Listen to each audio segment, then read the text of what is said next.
কাসিম রাদিয়াল্লাহু তাআলা আনহু এবার জানো কারবালাতে যাবে যুদ্ধের জন্য তার জন্য বাবা হযরত ইমামে কাসিম রাদিয়াল্লাহু তাআলা আনহু বললেন ও চাচা গো আমাকে যাওয়ার জন্য অনুমতি দেন চাচা চাচা গো চাচা গো আমি এবার কারবালাতে যাব চাচা আমাকে যাওয়ার জন্য অনুমতি দেন হযরত ইমামে হুসাইন রাদিয়াল্লাহু তাআলা আনহু বললেন ও বেটা আবুল কাসিম ও বেটা আবুল কাসিম রে তোমাকে যেতে হবে না কারবালা হযরত ইমামে কাসিমকে জানো কারবালাতে যেতে হযরত ইমামে কাসিম কে ছিলেন হযরত ইমামে কাসিম হলে হযরত ইমাম হাসানের ভাই কার বেটা হযরত ইমাম হাসানের যাওয়ার জন্য অনুমতি দেয় এবার জানো হযরত ইমাম কাসিম রাদিয়াল্লাহু তাআলা আনহু বলেন যে আমার চাচা জানো আমায় যেতে দেয় না তার জন্য বাবা একটা কথা মনে পড়ে গেল এই কথা যখন ইমাম হাসান হযরত ইমাম হাসান ইন্তেকাল করেছিলেন সেই সময় জানো নিজের বাবা হযরত ইমাম কাসিমকে একখানা দোয়া দিয়েছিলেন তাবিজ দিয়েছিলেন আর একটা কথা বলেছিলেন ও বেটা ইমাম কাসিম রে যখন মুসিবতে পড়বে রে বেটা যখন বিশাল বড় মুসিবতে পড়বে রে বেটা সেই সময় তুমি এই দোয়াখানা খুলে দেখে নিও বাবারা আমার মা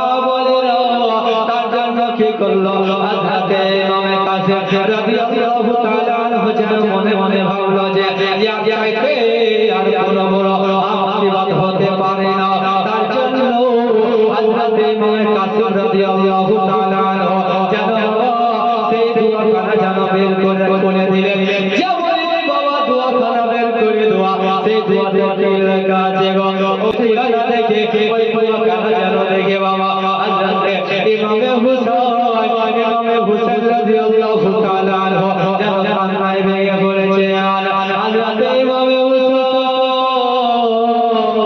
হযরত ইমাম হুসাইন চোখ দিয়ে যেন জল ঝরতে লেগেছে কেননা যেই জন্য যে চিঠিটা হলো আমার দাদা ইমাম হাসানের লেখা হযরত ইমাম হুসাইন রাদিয়াল্লাহু তাআলা আনহু সেই চিঠিখানা দেখে কাঁদছে সেই দোয়াখানা দেখে কাঁদছে হে আবুল কাসিম এই লেখা তো আমার বড় দাদা ইমাম হাসানের হে আবুল কাসিম এই চিঠিখানা কোথায় পেয়েছো হযরত ইমাম কাসিম বলে চাচা গো আমার আব্বা জান ইন্তেকালের সময় আমার আব্বার ইন্তেকালের সময় আমার আব্বা জান এই চিঠিখানা দিয়েছে আর বলেছিলেন বেটা যখন মুসিবতে পড়বে বেটা সেই দোয়াখানা চিঠিখানা তুমি খুলে দেখবে এই যে দেখো চাচা আমার আব্বা জান লিখেছে এবার বাবারা আমার মা বলেরা হযরত ইমাম হুসাইন রাদিয়াল্লাহু তাআলা আনহু বাবা যেমন এই চিঠিখানা পড়া এই চিঠিখানা লেখে ওগো ভাই ইমাম হুসাইন আমার বাবার বেটাকে কারবালাতে যাওয়ার জন্য বাধা দিলেন এ বাবারা হযরত ইমাম হাসান রাদিয়াল্লাহু তাআলা আনহু আগে জানতেন যে আমার ভাই ইমাম হুসাইন কারবালাতে আমার বেটাকে যেতে দিবে না তার জন্য বাবা হযরত ইমাম হাসান ওই দোয়াখানা নিজের বেটাকে দিয়ে দিয়েছিলেন হযরত ইমাম হুসাইন আর যেন বাধা দিতে পারলো না কেননা বড় দাদার হুকুম হয়ে গিয়েছে বড় দাদার অর্ডার হয়েছে আর বড় দাদার অর্ডার আমি অমান্য করতে পারবো না তার জন্য হযরত ইমাম হুসাইন রাদিয়াল্লাহু তাআলা আনহু কি করলেন হযরত ইমাম কাসিমকে কারবালাতে যাওয়ার জন্য অনুমতি দিয়ে দিলেন এ বাবারা বলেরা এবারে জানো হযরত ইমাম কাসিম রাদিয়াল্লাহু তাআলা আনহু সবাইকে যেন বাবা সালাম কালাম করলেন হযরত ইমাম হোসেনকে সালাম দিয়ে জানো চলে গেলেন বাবা কারবালায় যেমন কারবালায় যাওয়া হযরত ইমাম কাসিম রাদিয়াল্লাহু তাআলা আনহু বলতে লাগলেন আসো আমার মোকাবিলা হযরত ইমাম কাসিম রাদিয়াল্লাহু তাআলা আনহু বলেন হাল মারিজি আসো এই আজিদের লোকেরা আসো কে আসো আমার মোকাবিলা হযরত ইমাম কাসিম বাবা জামানে চলে গেল ওই আজিদের লোকেরা যেন বাবা ভয় পেয়ে গেল যেন বাবা কেউ যেন হযরত ইমাম কাসিমের মোকাবিলায় আসতে চায় না সিমার বলে সিমার জানো বাবা ইবনে সাদ জানো একজন বিখ্যাত পাহুলমানকে বলছেন পাহুলমানের নাম হলো বাবা আরজু কি নাম আরজু সব ভাড়া করে নিয়েছে আরজুকে বললে ওই আরজু ইমামে কাসিমের মোকাবিলায় যাও আর ইমামে কাসিমের গলা ছুটিয়ে না ওই আরজু বলছে এই ইবনে সাদ সামান্য একটা 19 বছরের ছেলের সঙ্গে আমি যুদ্ধ করব আমার মান সম্মান থাকবে আমি একটা নামি দামি যোদ্ধা পাহুলমান আর একটা সামান্য 19 বছরের ছেলের সঙ্গে যদি আমি যুদ্ধ করি তাহলে আমার মান সম্মান থাকবে সে ইবনে সাদ বলছে শোনো ইনি কে জানেন কে উনি হলেন হযরত ইমামে হাসানের বেটা জোরে বলে উনি হলেন হযরত শের আলী শের খোদার পোতা ছোট মনে করিও না আরজু যাও আরজুকের মোকাবিলায় যাও ওই আরজু বলছে না আমি হারগিজ যাব কিন্তু একটা কথা শুনো আমার চাচা বেটা আছে আমার ছোট বেটাকে পাঠাবো আর আমার ছোট বেটা ওই ইমামে কাসিমের মাথাকে কেটে নিয়ে চলে ইবনে সাদ বলে ঠিক আছে যেমন ইমামে কাসিমের গলাটা কাটতে হবে এবার কি বলবো এবার আমার মা বলে এবার যেন আরজু যেন নিজের ছোট বেটাকে রাখছে ও বেটা তুই কাছে আসো রে বেটা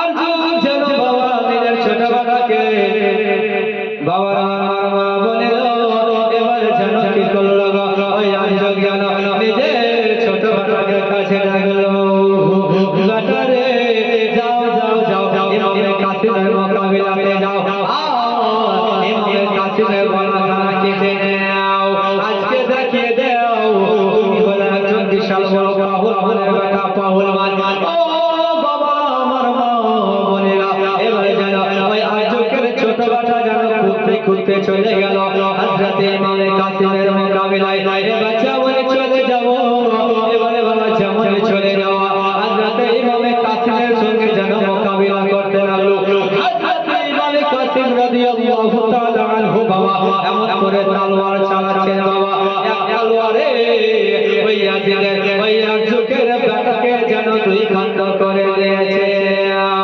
যেমন দুই খণ্ড করো ওই আরজুকের বেটা যেন ধরে মাটিতে পড়ে গেল আর ইবনে সাদ যেন আরজুকে বলল ওই আরজুক রে দেখ তোর বেটা কচু কাকা হয়ে কেটে তোকে বললাম সে আরজু বলছে একটা গেছে আরো তিনটা আমার সেজ আমার সেজ বাটাকে ইমামে কাসিমের গলা কাটা কেটে বাবা বলি এবারে যেন বাবা আরজু যেন নিজের সেজ বাটাকে পাঠালো সে যেন আল্লাহ ইমামে কাসিমের মোকাবিলায় যেতে পারল না ও বাবা আমার মা বোনেরা এবার আরজুকে গেল মেঝে বাটাকে পাঠাচ্ছে বেটা রে যাও রে বেটা যাও তোমার দুইটা ভাইয়ের বদলা নিয়ে আসো তুমি জানিয়ে দাও তুমি বলে একজন পাহুলমানের বেটা ওই আরজুকের মেঝে বেটা বাপকে যেন মনে মনে গালি দিচ্ছে বাবা মামা মনে মনে গালি তুমি নিজে যাও তাহলে বড় বেটা কিন্তু বাবা ভয়ে বলতে পারে না যে আমি যাব কেন এই কথা যদি বলে যায় তাহলে বাপের মান সম্মান থাকবে এবারে যেন কি করবে বাবা তাকে তো যেতে হবে বাবারা আমার মা বোনের এবারে যেন আরজুকের মেঝে বেটা চলে আসলো হযরত ইমামে কাসিম রাদিয়াল্লাহু তাআলা আনহুর মোকাবিলায় চলে আসলো চলে আসার পরে এই যে বাবা যুদ্ধ চালিয়ে যায় হযরত ইমামে কাসিম রাদিয়াল্লাহু তাআলা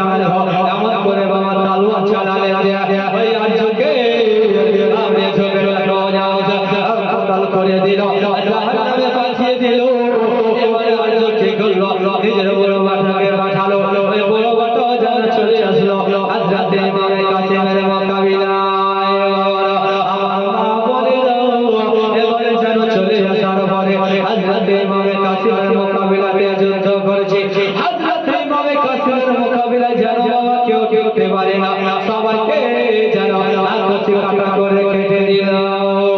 এমনি সর্বদার যুগরে তোর চারোটায় বাটা আর যুগরে যেন বাবা মাথা গরম হয়ে গেল, তার যেন থাকতে পারলো না।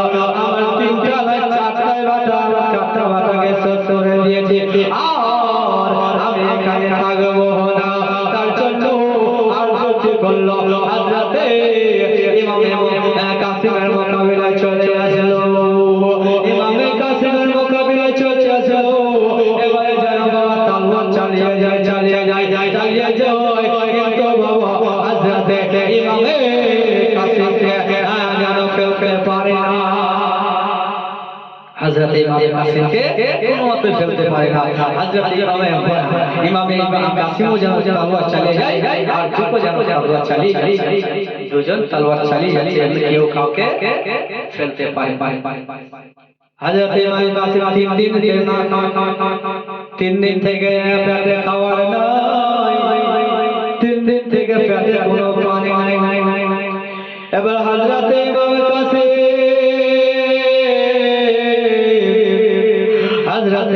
কাসিম রাদিয়াল্লাহু তাআলা মনে মনে ভাবলো যে এই আরজুকে কোন রকম ফেলে করে মারতে হবে। তার জন্য হযরত ইমামে কাসিম কি বললো, যেন মুচকি মুচকি হাসতে লাগলো। হযরত ইমামে কাসিম হাসতে লাগলো। আরজু বলছে, এই ইমামে কাসিম কেন হাসছো? বলছে, তুমি এত বড় পাহলওয়ান, কিন্তু তুমি একটা বোকা। কেন? দেখো তোমার ঘোড়া লাগামটা উল্টো করে লাগিয়ে, আর যেমনই বাবা ঘোড়া দিকে গিয়ে দেখতে যাওয়া, হযরত ইমামে কাসিম তার গলাটার সঙ্গে সঙ্গে দুখানা করে এই যে বাবা যুদ্ধ করে ধরে এবার যেন হযরত ইমামে কাসিমের মোকাবিলায় যেন কেউ আসতে চায় না, আর কেউ ভিড়। তার জন্য বাবা কি করলো, হযরত ইমামে কাসিম মনে মনে ভাবলো, এই সুযোগে আমি একবার খিমাতে চলে যাব, আমার চাচা জানের চেহারা জিয়ারত করব, আমার আম্মা জানের চেহারা জিয়ারত করব। কেননা আম্মা জানের চেহারা জিয়ারত করলে একটা মকবুল হজ এবং একটা বড় হজের সওয়াব পাওয়া যায়। জোরে বলো সুবহানাল্লাহ। মা জননীর চেহারা, বাবার চেহারা যদি বাবা দিনে যদি একবার যদি রহমতের নজরে দেখে নেওয়া হয়, তাহলে আল্লাহ তাআলা সেই ব্যক্তিকে একটা মকবুল হজের সওয়াব এবং একটা উমরা হজের সওয়াব দান করে দেয়। সাহাবায়ে কেরাম বলেছিলেন, ইয়া রাসূলুল্লাহ, ইয়া হাবিবাল্লাহ, নবী গো, যদি কোনো ব্যক্তি নিজের বাবা মাকে দিনে 100 বার রহমতের নজরে দেখে তাহলে কি হবে? আমার দয়ার নবী রাহমাতাল লিল আলামিন সাল্লাল্লাহু তাআলা আলাইহি ওয়াসাল্লাম বলেছিলেন, এই সাহাবায়ে কেরাম শুনে নাও, এই জগতের মানুষেরা শুনে নাও, এই পৃথিবীর মানুষেরা শুনে নাও, যদি কোনো ব্যক্তি নিজের বাবা মাকে দিনে 100 বার রহমতের নজরে দেখে নেয়, তাহলে আল্লাহ তাআলা সেই ব্যক্তিকে 100টা মকবুল হজের সওয়াব দান করে দেয়। জোরে বলে সুবহানাল্লাহ। আজকাল আমরা কি করছি, আমরা মা বাবাকে দেখতে পাই না, মা বাবাকে কি করি না। আর আল্লাহ তাআলা মা বাবার সার মান দিয়েছে যে সেই মা চলে গেলে আর কখনো ফিরে পাওয়া তার জন্য কোনো হায় রে মা জননী আমার, হায় রে মা জননী, হায় রে মা জননী আমার, হায় রে মা জননী, মাগো তোমার মত লয় না কেউ আমায় বুকে টানে, আঁচল দিয়া মুছে না কেউ আমার চোখের পানি। হায় রে মা জননী আমার, হায় রে মা জননী, হায় রে মা জননী আমার, হায় রে মা জননী, মাগো তোমার মত লয় না কেউ আমায় বুকে টানে, আঁচল দিয়া মুছে না কেউ আমার চোখের পানি। হায় রে মা জননী আমার,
আরে মা জননী আমার, আরে মা জননী, মাগো তোমার মত লয় না কেহ আমায় বুকে টানে,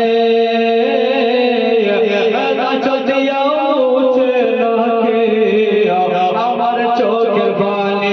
আরে মা জননী আমার, আরে মা জননী, আরে মা জননী আমার, আরে মা জননী। অনাথর কাছে মাগো আমার জীবন, ভাগত সে রইল বাবা দূরে।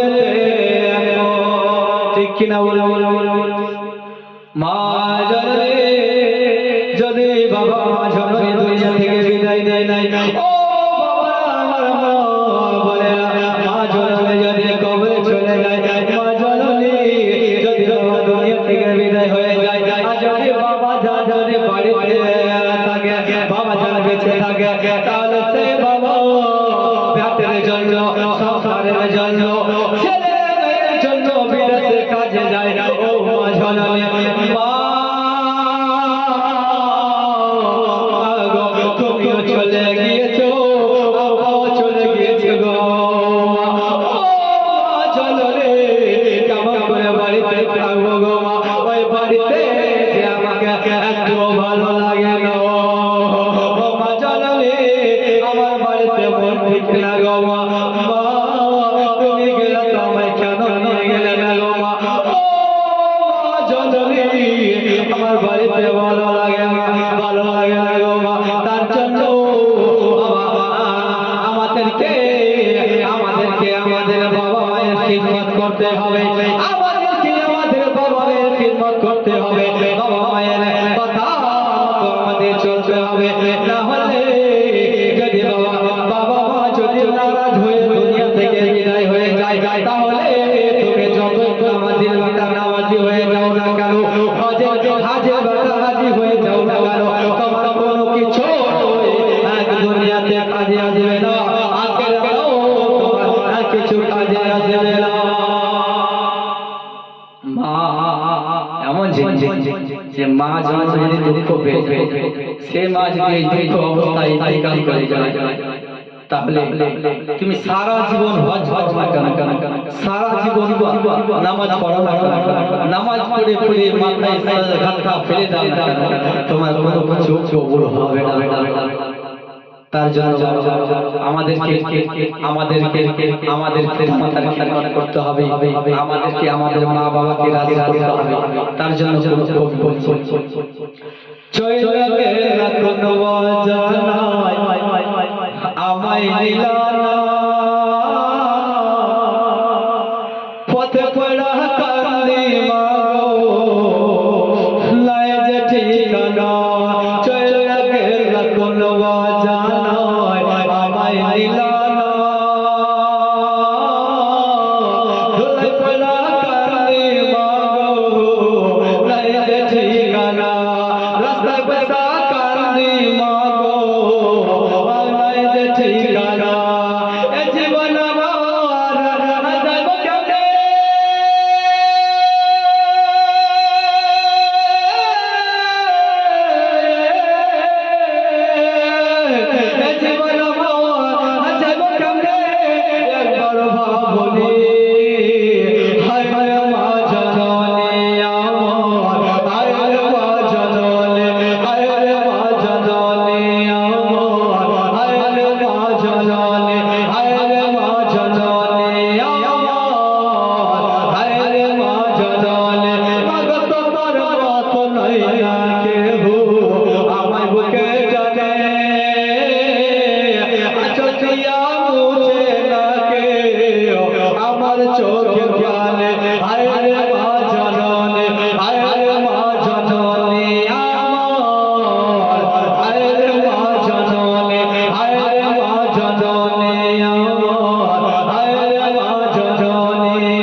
আমার মোকাবিলাতে আর কেউ ভেবে চাই না গো চাচা, তার জন্য আমি চলে গেলাম খেমারে দিকে যে আমার চাচা চারাখানা জিয়ারত করে আসি, আমার মা জননীর চারাখানা জিয়ারত করতে আসি।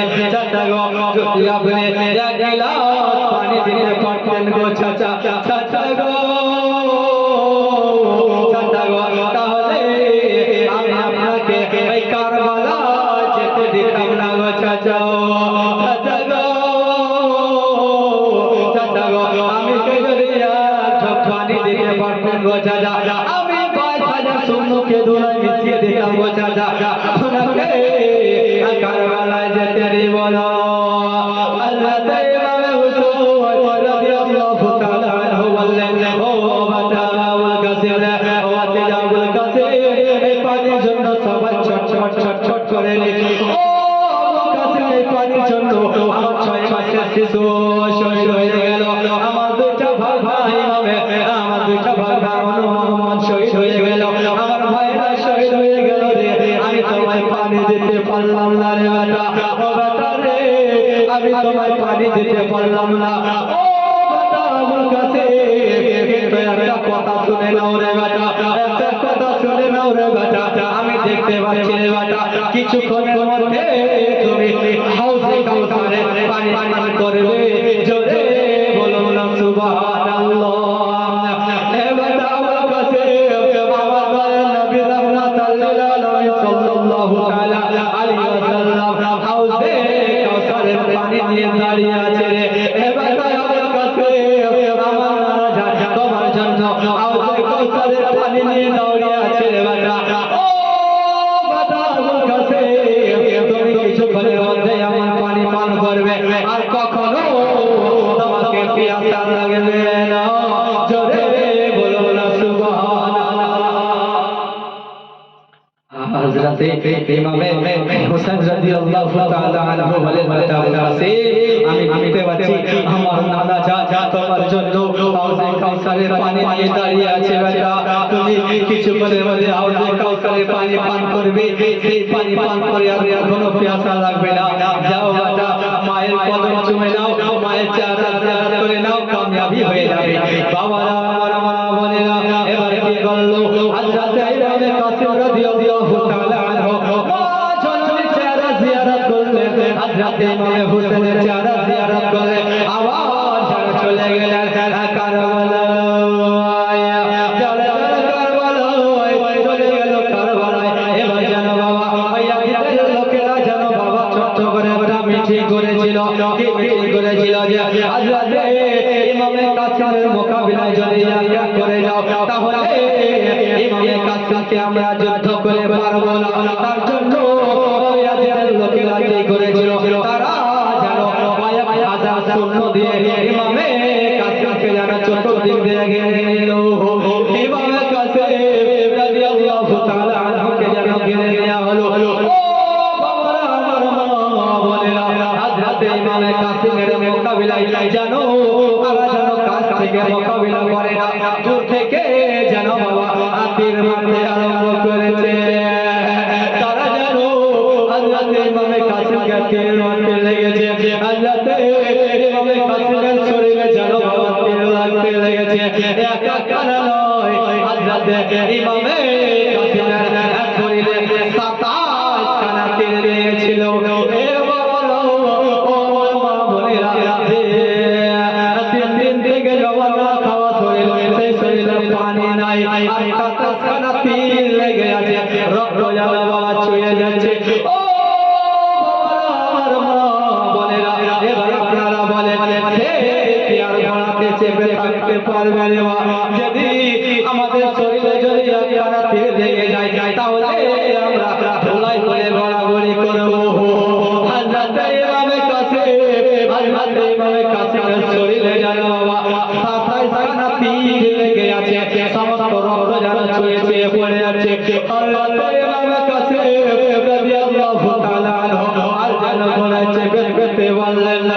হযরত ইমামে কাসেম রাদিয়াল্লাহু তাআলা আনহু যেন ঘোড়া থেকে জমিনে চলে আসলেন। আর যখনই চলে আসো এই সুযোগে যেন ওই আজিদের লোকেরা হযরত ইমামে কাসেমকে যেন শহীদ করে দিলেন। হযরত ইমাম হোসেন কাসেমকে যেন শহীদ করে দেওয়া হলো। হযরত ইমাম হোসেনকে যেন খবর দিয়ে দেওয়া হলো। হযরত ইমাম হোসেন রাদিয়াল্লাহু তাআলা আনহু যেন বাবা চলে আসলেন কারবালাতে। যেমন চলে আসা হযরত ইমাম হোসেন, হযরত ইমাম হোসেন রাদিয়াল্লাহু তাআলা আনহু যেন বাবা হযরত ইমাম কাসেমকে নিজে জান মোবারকে রেখে দিয়েছে। হযরত ইমাম হুসাইন রাদিয়াল্লাহু তাআলা আনহু ইবাদা কাসেমকে জানো নিজের জান মোবারকে রেখে দিয়েছে। চারাতে ধুলাবালি রক্ত লেগে যাচ্ছে। হযরত ইমাম হুসাইন রাদিয়াল্লাহু তাআলা আনহু সেই রক্ত ধুলাবালি গুলো যেন মুছে দেয়। আর হযরত ইমাম কাসেম রাদিয়াল্লাহু তাআলা আনহু শেষবারের মতো যেন চোখ মোবারক খুলে দিয়ে হযরত ইমাম হুসাইনের চেহারা জিয়ারত করে সুবহানাল্লাহ। এবার যেন হযরত ইমাম কাসেম রাদিয়াল্লাহু তাআলা আনহুর জান বের হয়ে গেল। সকলেই বলো ইন্না লিল্লাহি ওয়া ইন্না ইলাইহি রাজিউন।